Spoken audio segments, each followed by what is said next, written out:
talking to me? You talking to me? You talking to me? Well, then who the hell else are you talking? You talking to me? Well, I'm the only one here. By the river, Rio Bravo. Quentin's life experience is cinema. I mean, he lives, breathes, eats, sleeps cinema, so it's natural that he makes films about cinema, you know. And so that's his thing. I mean, that is Quentin Tarantino's style.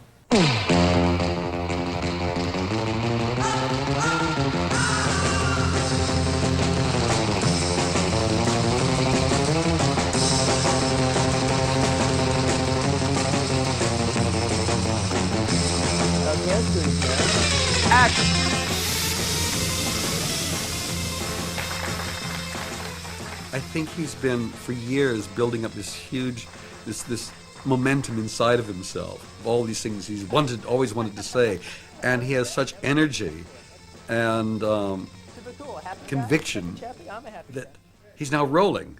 It's like this spring that had been tightened up for years and years, and he was writing these things and fantasizing, watching movies and writing, and the spring is getting tighter and tighter, and then it starts with, and it's just, whoa, it's going.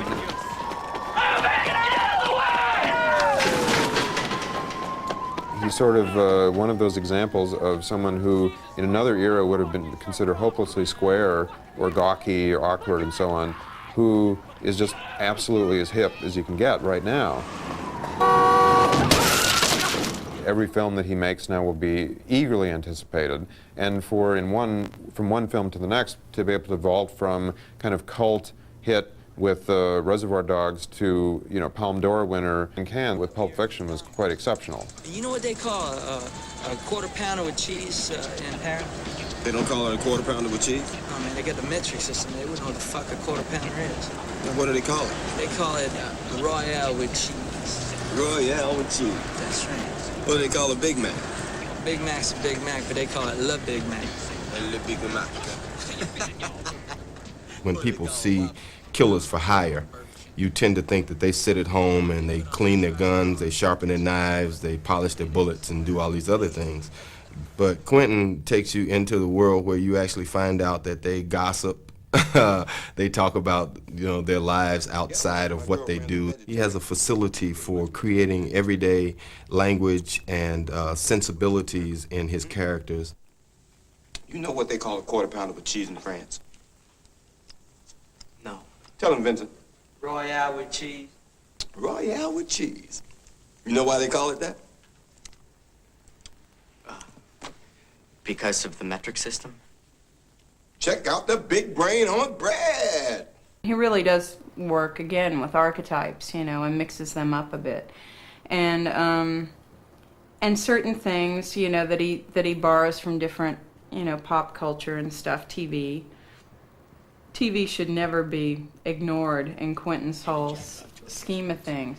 You know, she looked like Christy Love. Remember that TV show, Christy Love, about the black female cop? She always used to say, "You under arrest, sugar." What was the name of the chick who played Christy Love? Pam Grier. No, it wasn't Pam Grier. Pam Grier was the other one. Pam Grier did the film.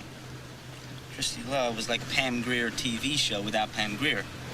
So who was Christy Love? How the fuck should I know? Great, now I'm totally fucking tortured. He's working in genre, but I think the films are very personal to him, and I could see it. I mean, when I saw Pulp Fiction with a little boy just watching the TV, kind of being alone in this big room, and the TV being his friend, and to me, that's Quentin. It's hard to go back to the very, very, very, very, very beginning, because I always remember loving movies, and that was always the one thing that I loved more than anything else. You know, it was just you know, the thing that I enjoyed more. Some kids enjoy sports more, some kids enjoy this or that more. I always was into film. I loved horror films. I was really into the Universal horror film, you know, Frankenstein, The Wolfman, and everything like that. And then also comedies. And MXL was my favorite at the time.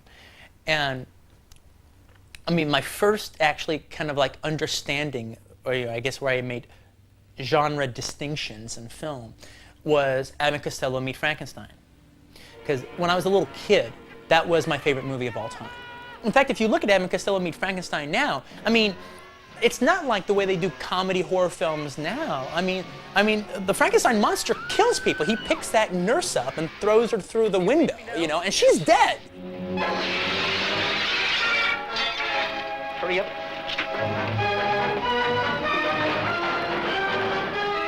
I remember thinking, wow, these are the greatest movies ever because the scary parts are scary and the funny parts are really funny. Two great tastes that taste great together, you know?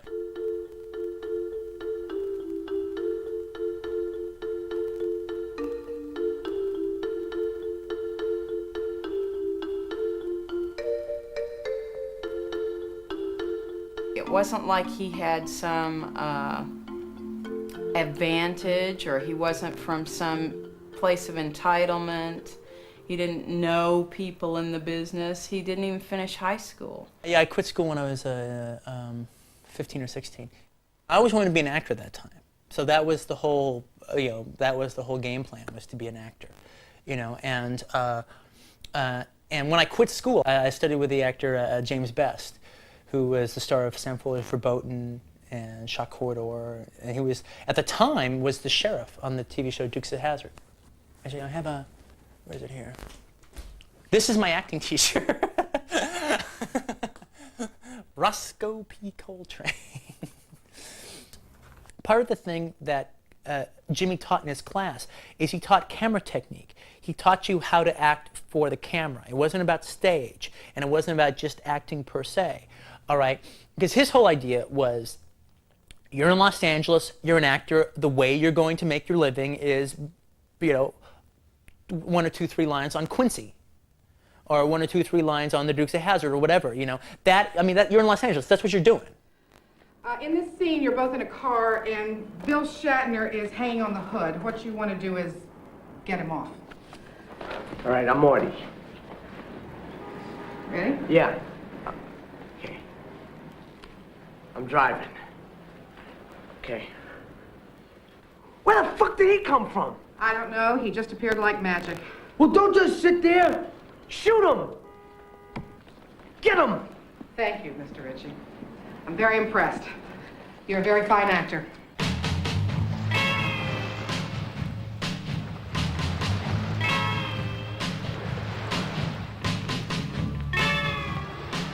I was living in the South Bay, and this fellow named Lance Lawson had just opened up this video store called Video Archives.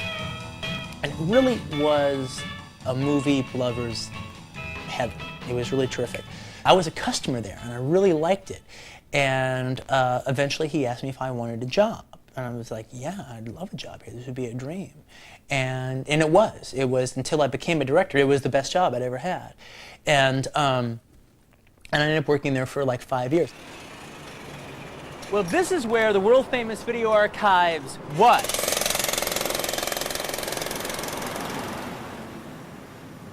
And this is where it is now.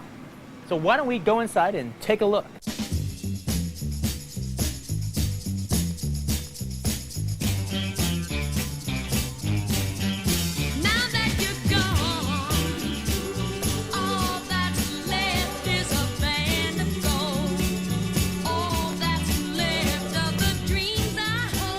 Video Archives was a very relaxed atmosphere. They had popcorn available, so I'm a popcorn fan. I would eat popcorn and chat with Quentin. I always got a kick out of talking to Quentin because he was so opinionated about everything under the sun. This is one of the few places that Quentin could come as a regular guy and get a job and become like a star, because he was like the star of the store. Since if you needed the star to, of the store too. well, yeah, but he didn't know as much as you did. So like, Lance knows a lot. He knows. He knows. I know more about it. I know more about Italian exploitation films and TNA movies. Ches Franco than Lance. A customer would come into the store and it could ask me maybe an obscure film, and I might be able to tell the year it was directed, who directed it, and maybe who the leads were. And Quentin would go on to tell you who the supporting cast was, who the DP was, who wrote the screenplay, and probably do a couple of scenes from the film with the dialogue verbatim. You know, that's the difference between Quentin and I. But you see, the funnest part, one thing about like film geeks is they have an intense love for film. Incredible love for film, incredible passion. They devote a lot of time, they devote a lot of money, and they devote a lot of their life to the following of film. But they don't really have that much to show for all this devotion, other than a movie poster collection or a still collection, all right? The one thing that they do have to definitely show for it is they have their opinion, all right? They have a highly developed opinion. But what you find out fairly quickly in Hollywood is this is a community where hardly anybody trusts their own opinion. People want people to tell them what is good, what to like, what not to like. Now, here I come, all right? I'm a film geek. My opinion is everything, all right? You can all disagree with me, I don't care, all right? I know I'm right as far as I'm concerned, all right? And I'll argue anybody down. That's what he's got. I mean, you see other people go out there and they're cannier, they're cleverer, they play more games. Quentin just goes blah. And that's really refreshing in Hollywood. People like that. They're attracted to it. Well, Jim McBride's version of Breathless was an extremely influential movie for me. Because I'm not saying it was the first movie ever to do this, but it was one of the first movies I'd ever seen that, like, you know, all these little scenes I had been writing up until this time had, you know, characters talking about movies and stuff. And then all of a sudden I go to the theaters, you know, as it's playing at the Cinema Dome out here. I go to the theaters, and then here's a movie that is, like, indulging completely in all of my obsessions. Comic books in the form of The Silver Surfer, rockabilly music, which I loved rock and roll, but I particularly love rockabilly music, you know, in the form of Jerry Lee Lewis, and then in the form of Richard Gere's character. You know, his character is like one of the most like out-and-out rockabilly characters that there is. And also in the form of movies. All right, you know, not that the characters don't sit around and talk about movies all the time, but with the use of like obviously, you know, fake process shots going on behind them and everything, you know, throughout the whole film. The killer rock sound, Mr. Jerry Lee Lewis and his puppet piano. And then the way Jim McBride filmed it is he turned all of Los Angeles into like a backlot. But like this scene here, you know, just watching a scene set in front of a phony backdrop, all right, that just hangs as Richard Gere just takes over the screen and basically just sings along to a song, and like that's good enough.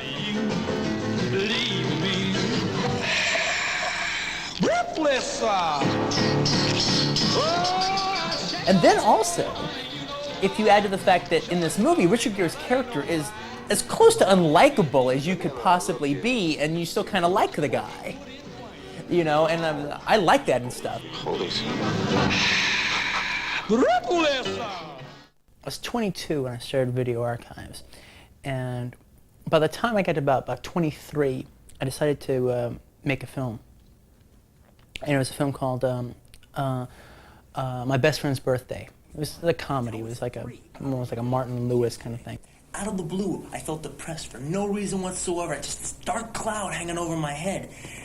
I was going to commit suicide. I was actually going to commit suicide. I was going to go up into the bathroom, I was going to fill a tub of hot water, and I was going to slice open my veins. I was actually going to, I was going to do it. Now, for a 3-year-old to be thinking like that, that's really depressing. You know what saved me? It was the Partridge Family. So the Partridge Family was coming on, and I really wanted to see it, so I thought, okay, I'll watch the Partridge Family, then I'll kill myself. And, well, I watched it, and it was a really funny episode. It was the one where Danny got into trouble with the mom. Well, it was a really funny one. And I didn't feel like killing myself afterwards. It all kind of worked out. What were we talking about? I've been shooting this thing for 3 years, and I thought we were making something really special. And it was kind of embarrassing when I started like really looking at it again. Now, ultimately, I think making a movie is the best film school that there ever is. And so I liked it. Well, I didn't know what I was doing at the beginning, and now I know what I'm doing now, and I've had the experience, and so now, okay, but now I'm not going to make a movie like that anymore. And so I wrote True Romance. I wrote it to be done for about $1 million, $1.3 million.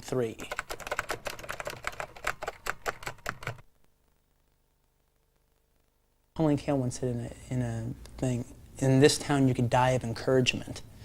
All right, well, for 3 years, well, at least for 2 years straight, while I was trying to get True Romance going, it was 2 weeks away. In 2 weeks, we'll have the deal, we'll have the money, away we go. After a certain point, I said, okay, this isn't going to happen. The reason it's not going to happen is because I tried to get too much money when I haven't done anything. Who's going to give me $1 million? All right, so then I wrote Natural Born Killers. The whole idea was, okay, I'm going to write Natural Born Killers, and I'm going to raise $500,000.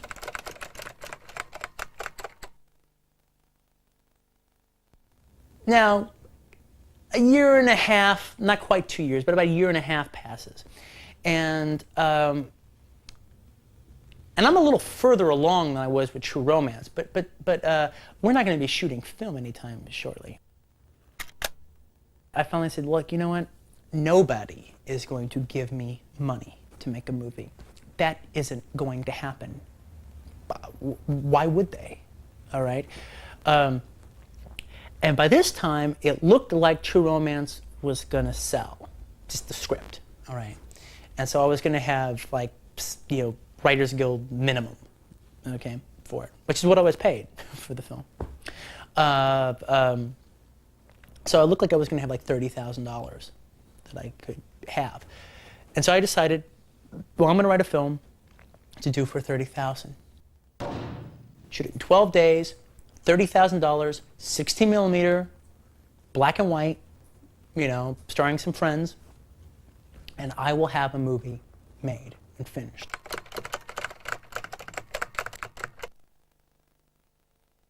By this time, I had met Lawrence, and Lawrence was a real godsend. We were both very broke at the time. He didn't have a car, so he couldn't drive over to my place. I didn't have money, so I wasn't paying for Xeroxes, So I came over to his place and I read the script, and I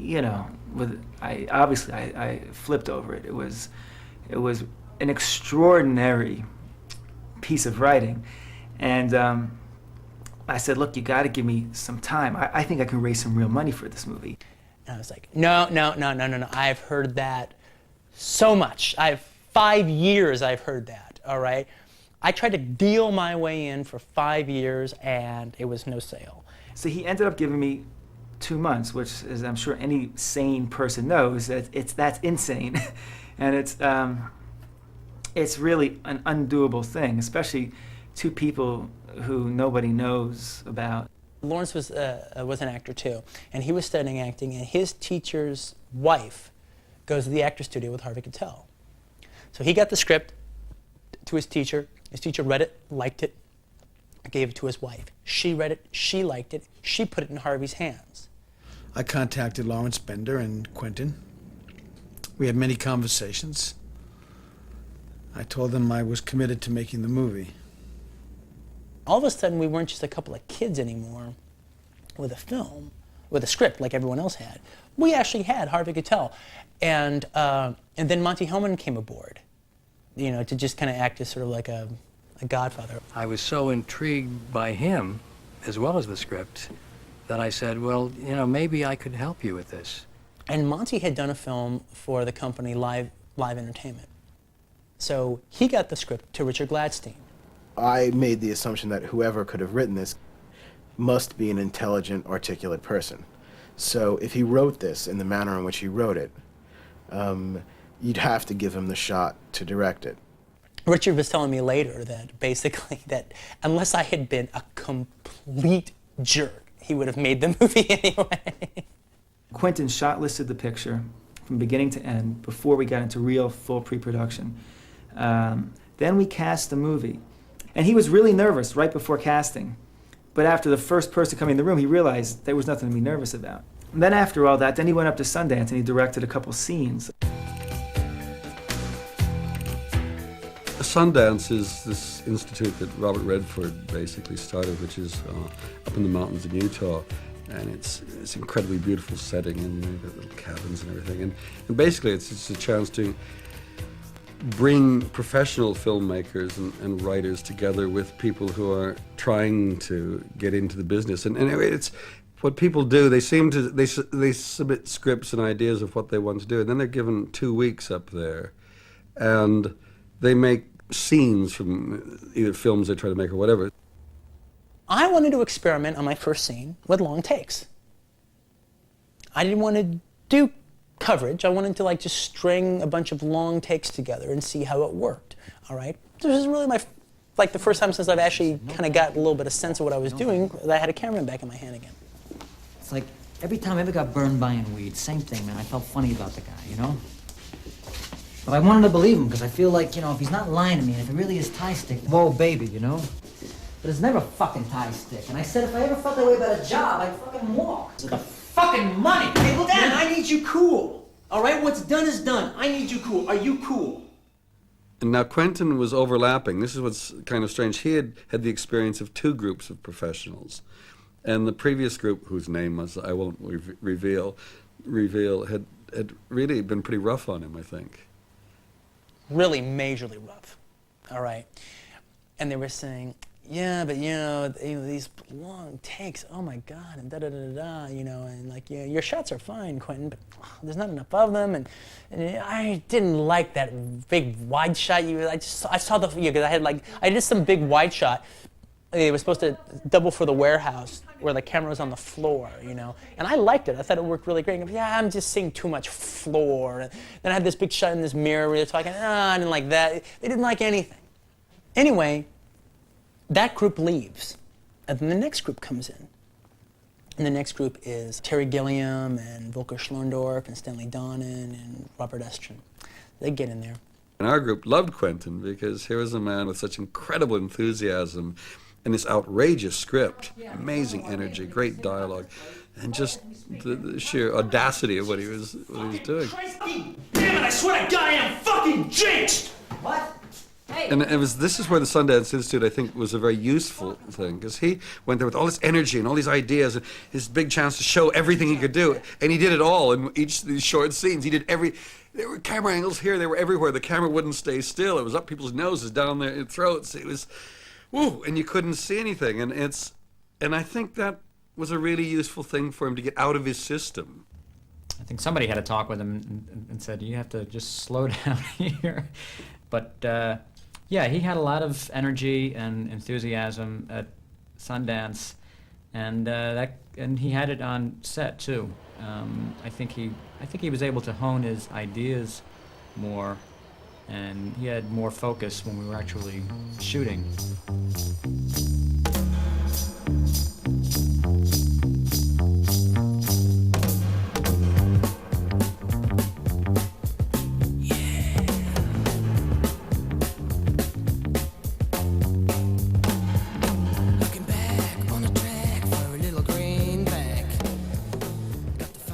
He had, I forget how many men are in the movie now, 6 or 8 or something. And he had these 6 or 8 different styles of acting and different personalities to contend with, all very dynamic men. And Quentin won their confidence and their trust from day one. Here are your names. Mr. Brown, Mr. White, Mr. Blonde, Mr. Blue, Mr. Orange, Mr. Pink. Why am I Mr. Pink? Because you're a faggot, all right? Why can't we pick our own colors? No way, no way. Tried it once, it doesn't work. You get 4 guys all fighting over who's going to be Mr. Black. But they don't know each other, so nobody wants to back down. No way. I pick. You're Mr. Pink. Be thankful you're not Mr. Yellow. Any of the characters looked like they would be fun to play. And the fact that they weren't so simple, that each of them were kind of complex. You were, half the time you were rooting for them, half the time you didn't like them, but they were always interesting. You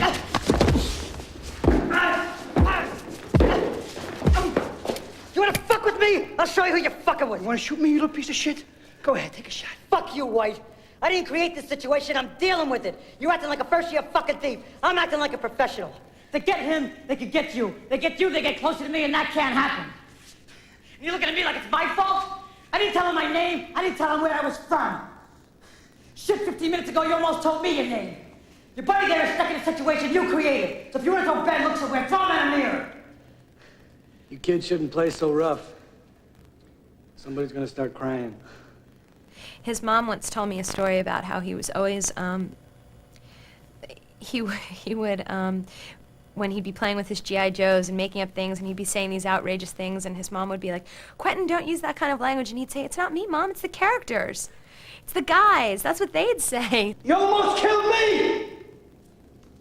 Asshole! If I know what kind of guy you were, I never would have agreed to work with you. Are you gonna bark all day, little doggy? Or are you gonna bite? What was that? I'm sorry, I didn't catch it. Would you repeat it? Are you gonna bark all day, little doggy? Or are you gonna bite? Oh, Christ. Hey, look, you two assholes, calm the fuck down. Hey, come on, back up. What, are we on a playground here, huh? Am I the only professional? I thought that perhaps Quentin's father was associated with these kinds of people, or a brother, or an uncle, or he himself in the neighborhood. And I was a bit astonished to discover that neither of what I thought was so, and that he gathered all of his awareness about these characters from watching movies. I think my favorite war movie probably is De Palma's Casualties of War. And there's a scene in here, it happens towards the beginning of the movie, where Sean Penn's character's best friend is shot, and he's taking care of him.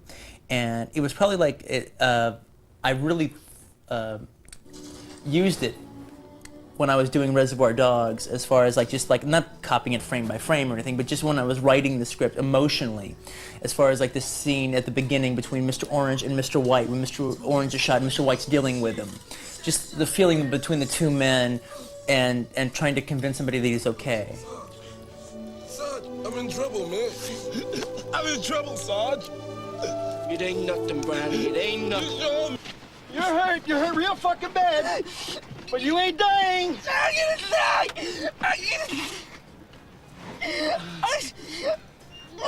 I was scaring the shit out of me, Larry. I'm gonna die, I know it. Oh, excuse me. I didn't realize you had a degree in medicine. There's one line coming up here when he puts him on the helicopter that, I did up my own variation of it. Where Harvey Keitel is dealing with Mr. Orange, and he says, "Look into my eyes. Look into my eyes. You're going to be okay." Or he says something, but the whole idea, and here they have the line. He has the line, "Look into my eyes. I'm going to hypnotize you." I didn't steal the whole thing, but it's but just the idea of, just look at here. Sarge, look in my fucking eyes. I'm going to hypnotize you. Good. You're fine. Hey, I know it, man. Just look in my eyes, Larry. Look in my eyes. Tell them anything. You'll be safe, man. You're not gonna fucking die, kid, all right? When I first got into De Palma was probably the first working director of his generation that I got into. He really showed me what you could do with cinema. And it's exciting when you love somebody who's currently making movies and you're waiting for their new one. I read every review and stuff of De Palma's and his interviews, and I collected them. This is like a book of his interviews. I don't think there's any reviews in here. But this was a pretty damn good collection of actually some of his most interesting interviews, but I even threw ones in there that weren't interesting. I was going through the scrapbook that I used to keep, and I hadn't looked at it maybe in at least 6 years. Right. And I was going through it and everything. And it was all the interviews she did at the time of Body Double and Scarface and everything. And I'm seeing all their pull quotes on violence. Right. How that was Right. their headline. Right. But I had never thought about it back then, and now I'm like, oh my God. What I've been going through about having to talk about violence and having to talk about this and what I think about it, it's Brian's been going through this for the last 15 years. Yeah. Well, the thing about that is that, especially on television, because when we talk about violence, everybody suddenly tunes in. And while we're discussing violence, they're going to show a sequence from one of our most violent pictures. and they're going to sell a lot of products. But see, the thing, one of the things you said, though, that I've like used in different interviews, because it was just so right on the money, that when you, as a filmmaker, when you deal in violence, you're actually penalized for doing a good job. Absolutely, because you want to make the sequences as effective and as moving as possible. You use all the things you've learned from other directors and things you've invented yourself. And you and I are interested in a kind of visual language and storytelling that nobody understands, basically, because they're blown away by it and we don't exactly understand why.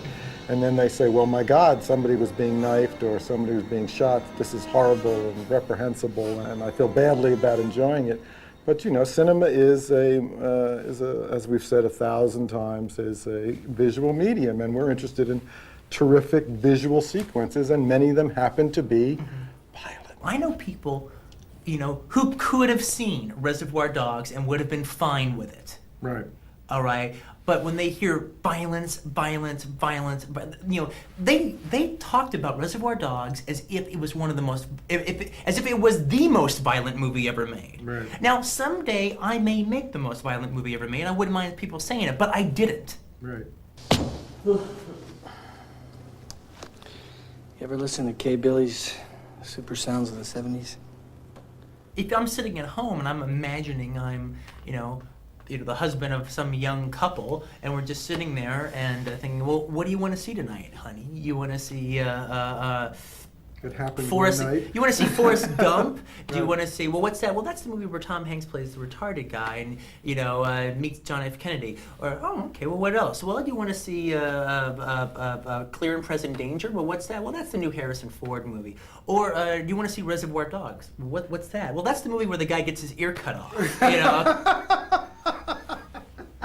And that's how it was thought of. It's thought of the movie where the guy gets his ear cut off, all right?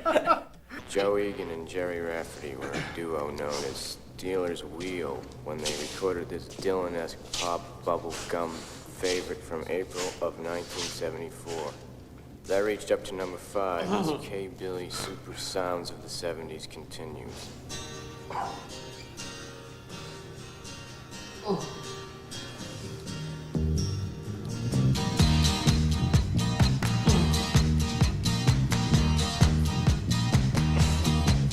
I don't know why I came here tonight.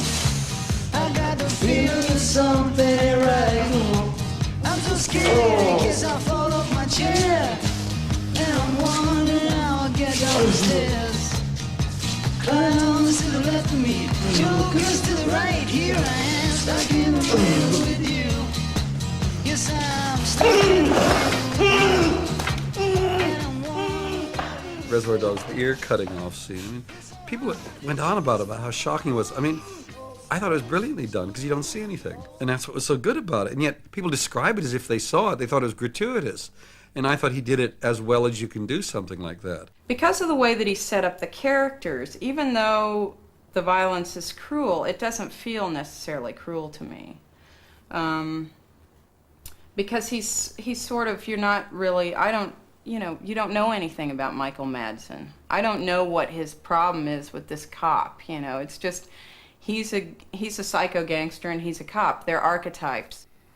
Reservoir Dogs just turned up in the catalog of the Sundance Film Festival, and I was there for the first screening of it, and it was a stunning experience because most of the guys in the audience were absolutely riveted by the film, and there were quite a few walkouts at the predictable ear scene. And all the walkouts were women, and so it was obvious that this is a film that would have its die-hard adherents as well as people who just couldn't take it. And so from Sundance, Miramax picked up the movie, and the heat really spread. And I'm really happy with the way. I mean, the movie grossed $3 million in the U.S., and when you figure the movie only cost $1.5 million, I mean, to me that's successful. Reservoir Dogs wasn't that particularly well received in the States. It certainly did much better here. I thought Quentin's great success was that he then went to Cannes, and then he went for a year on the film festival circuit, garnering more publicity than anybody I've ever seen in the last several years.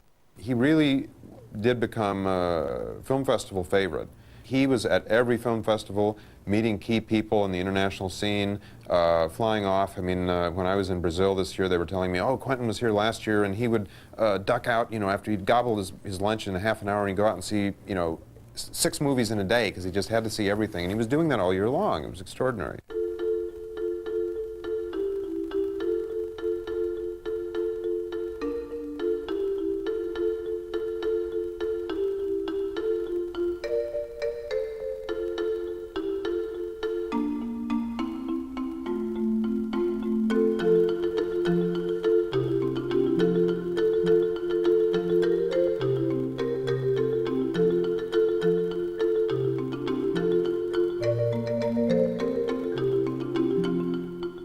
They spend a huge amount of money on it because Tony is a recognized director of a certain scale, so you get more money for doing that. But it doesn't work because it's not in the style of Quentin's. It's not in Quentin's style. Tony does what he does, and Quentin seems to do what he does. And the two, I didn't think, blended. One element that Tony added to it, that, again, it's not like a scene that he wrote, it's just something that came across in his shooting, is he added a fairy tale element to it that I don't think was as 100% in mine as it was in his. Can I peek? Don't peek. Keep your eyes shut, all right? All right, now turn the lights on. Okay, open them. Oh, wow! Wow, what a swell place to work. Yeah, it's pretty cool. I got the key, so I just come in, you know, read comics, play music. You worked here a long time? Almost 4 years. That's a long time. That whole video archives time, even though it's not directly in the movie, it is in the movie. That time is captured perfectly in True Romance. You know, it almost takes it to, you know, like mythology or something. You know, I mean, not for Joe Schmo on the street, but definitely for the people who worked at video archives. They can't watch the movie without, oh wow, you know, and just like it takes us all back. Because the things that Clarence says, they're the things that I and the rest of us said. You know, the conversations that he has, or the conversations that we had. You know, our names are all throughout the script. You know, Lance is the guy I work for. He's in the movie. Okay, here goes. You know the place you took me to last night? Place you work? Heroes for sale? You got a boss, right? Yeah. Hey, what's his name? Lance. That's him. He called the place where I work. He ordered a girl for you. He said he wanted you to get laid. See, you didn't get out much, and it was your birthday and all. You know, I mean, I was a guy when I wrote this that, you know, I hadn't even really had a girlfriend by this time. I had just had a lot of, you know, done a lot of dates, but never had a girlfriend. You know, so I wanted a girlfriend, you know, and Alabama in some ways was kind of like a dream girlfriend, you know. Now, I gotta tell you something else. When you said last night was one of the best times you ever had, did you mean physically? Oh, yeah, but I'm talking about the whole night. I mean, I never had as much fun with a girl as I had with you my whole life. It's true. You like Elvis, you like Janice, you like kung fu movies, you like the Partridge Family. Actually, I don't like the Partridge Family. That was part of the act. Quentin's a big romantic, actually, you know, and I think that couples are extremely important to him, and that dynamic, and having your pal that's like your girlfriend, but she's your pal, and, you know, that kind of thing, like in True Romance. All of his characters exist in his world. You know, there's a reference to Alabama, who's the star of True Romance in Reservoir Dogs. When Lawrence Tierney's character asks Harvey Keitel's character, how's Bama? And you kind of realize that after, in Quentin's original script of True Romance, Clarence died, and you assume that Alabama hooked up with Mr. White, and they were jewel thieves together. By the way, how's Alabama? Alabama? I haven't seen Bama over a year and a half. I thought you two were a team. We worked for a little while. Did about 4 jobs together. Then decided to call it quits. Why? You push that woman-man thing too long, and it gets to you after a while. I'm a storyteller. I like telling a story, and I like things working as a story. All right. you know, I really like experimenting with a kind of cinema that you're not used to seeing, or taking the form and stretching it and twisting it and doing things that you're not used to seeing all the time.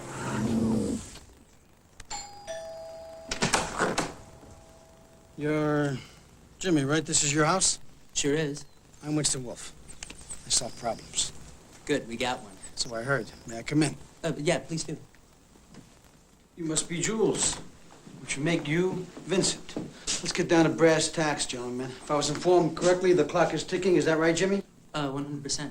Your wife, Bonnie, comes home at 9:30 in the a.m. Is that correct? Uh-huh. I was led to believe if she comes home and finds us here, she wouldn't appreciate none too much. She wanted that. All right, that gives us 40 minutes to get the fuck out of Dodge. Which, if you do what I say, when I say it, should be plenty. Now, you got a corpse in a car, minus a head in a garage. Take me to it. I'm trying to make things funny that you're not used to seeing in a humorous light, all right? And I'm not necessarily doing it by making fun of it. Oftentimes, I'm trying to show it in such a realistic setting, but with the foibles of real life thrust onto this, you know, action-adventure situation, but like how it would really play in real life, you know, so it starts seeming absurd. Jimmy, lead the way. Boys, get to work. Please would be nice. Come again? I said a please would be nice. Get it straight, Buster. I'm not here to say please. I'm here to tell you what to do. And if self-preservation is an instinct you possess, you better fucking do it and do it quick. I'm here to help. If my help's not appreciated, lots of luck, gentlemen. No, Mr. Wolf. It ain't like that. Your help is definitely appreciated. Mr. Wolf, listen. I don't mean disrespect, okay? I respect you. I just don't like people barking orders at me, that's all. If I'm curt with you, it's because time is a factor. I think fast, I talk fast, and I need you guys to act fast if you want to get out of this. So, pretty please, with sugar on top. Clean the fucking car. In the case of Pulp Fiction, the starting off point, the jumping off point for the piece was the idea of doing a crime film anthology. You know, I'd never seen a crime film anthology before. And yet those were like the ones that were like the most done in paperbacks, you know, like the Black Mask magazine and stuff. And so I thought of the idea of doing that in a film. But then upon sitting down, I started realizing, well, yeah, that's fun to do, the idea of like an anthology, but there's much more gold here. It could be really neat to do 3 separate stories, but have the same group of characters floating in and out. The fuck is this place? This is Jack Rabbit Slim's. An Elvis man should love it. Come on, man, let's go get a steak. You can get a steak here, Daddy-O. This scene is the scene where Vincent Vega, John Travolta, has to take out the big man, Marcellus Wallace, he's referred to as the big man all the time, take out his wife, Mia Wallace, on just take her out to dinner. And it's the entertaining escapades that ensue, you know, when she picks Jack Rabbit Slim's as the place to go. In a Rob Reiner movie, this would be like about $1 million. All right.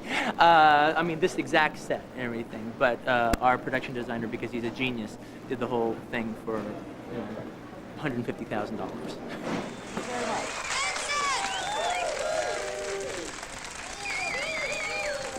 Just to let you all know, Ricky will be back in the second half of our show.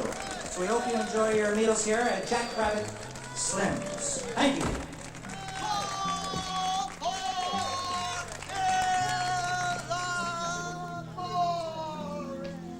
What do you think? The idea in this scene, basically, Quentin wanted to have it be as drawn out as it would be if you were meeting someone for the first time and you didn't have anything to talk about and you were a little awkward to begin with. So, Marcella said you just got back from Amsterdam. Sure did. How long were you there? Just over 3 years. I go there about once a year to chill out for a month.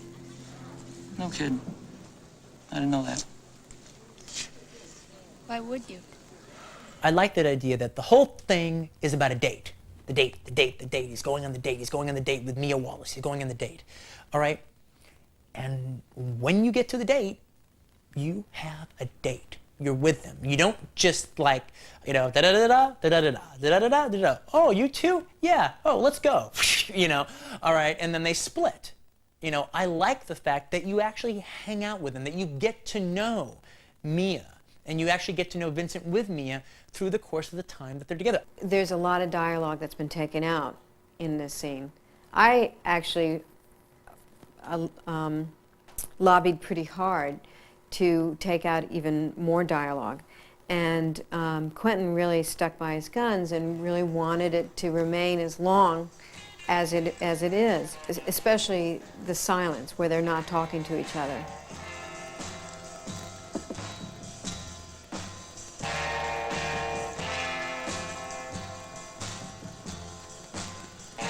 Don't you hate that? Hey, what? Uncomfortable silences. I don't find it boring at all right? I enjoy it, all right? And also, it makes it, I think you get totally more involved with them. And so, after that, when the story, like, you know, like, takes off, it means so much more, and actually it moves even faster, all right? But, you know, my point of view is, if you're afraid of talking, then you should be watching one of my movies. Now this is where one lucky couple will win this handsome trophy that Marilyn here is holding. Now, who will be our first contestants? Right here. Want to dance? No. I do believe Marcellus, my husband, your boss, told you to take me out and do whatever I wanted. And now I want to dance. I want to win. I want that trophy. So dance good. All right. Uma's not the kind of person that just, you know, hits the dance floor, you know, with everyone watching her. All right, you know, she's just not, that's not her. She was nervous about doing the dance, all right, because she thought she had to dance. She thought she had to be good because I'm having a big scene that's showing, like, we're stopping it to show the dance, all right? I'm having a dance number.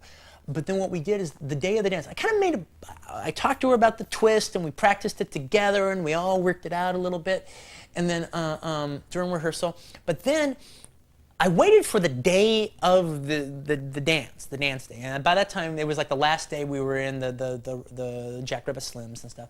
And so what I did was, that morning I got her and John together in a trailer, and I showed them the dance sequence from this movie, Ben Depart. All right, you know, that little, like, with the three of them.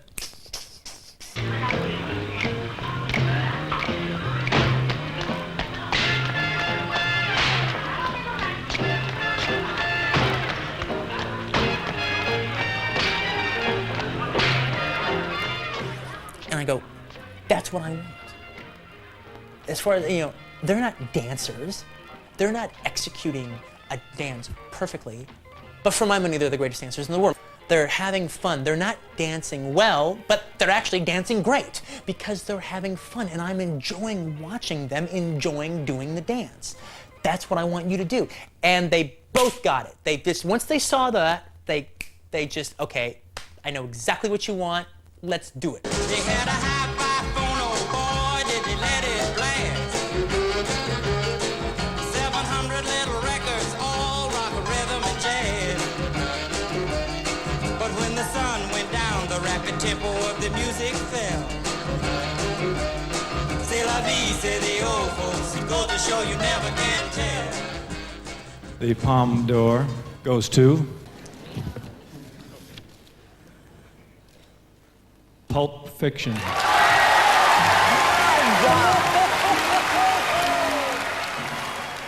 The Conwin, all right, is like, that's a big shield. You know, when they're throwing bricks at me on general principle because my films are violent or this or that and the other, all right, in some ways the Conwin is like a good thing that just says, you know, you're misunderstanding me. I'm not just about that. I'm about other things too.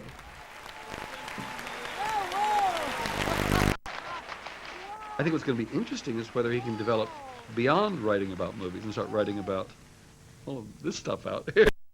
Because he's And we all keep talking about this, I mean, friends and all. We keep talking, what's Quentin going to do next? He's got to mature. He's got to stop being this cinema freak kid who is so clever and so wild, because it's the most dangerous thing that can happen to you, is to be successful within that system, because they want more of the same, and you can live in this totally fantasized world. It's a cult, really, around Quentin. And it's happened so quickly that I just think that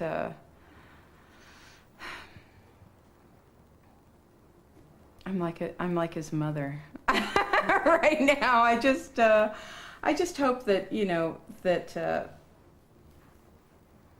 he'll get the opportunity to develop, you know. I don't want to be known at the end of 15 years as the gun guy.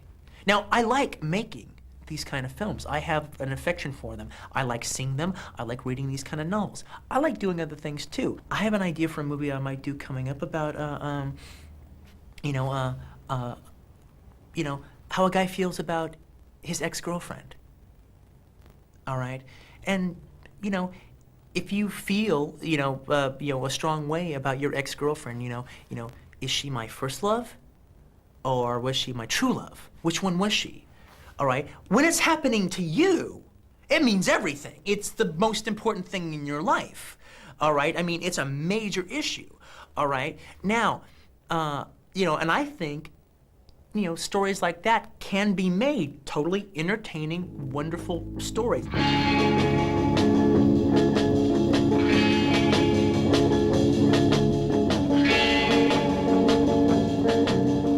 Where Eagles Dare is my personal favorite of the Guys on a Mission. I love Guys on a Mission. I'm gonna do a Guys on a Mission movie someday.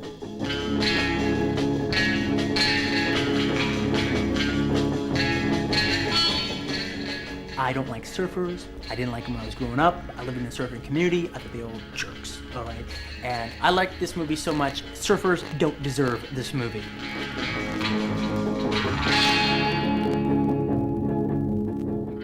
Believe it or not, this poster, the movie lives up to this poster. And that's saying a hell of a lot.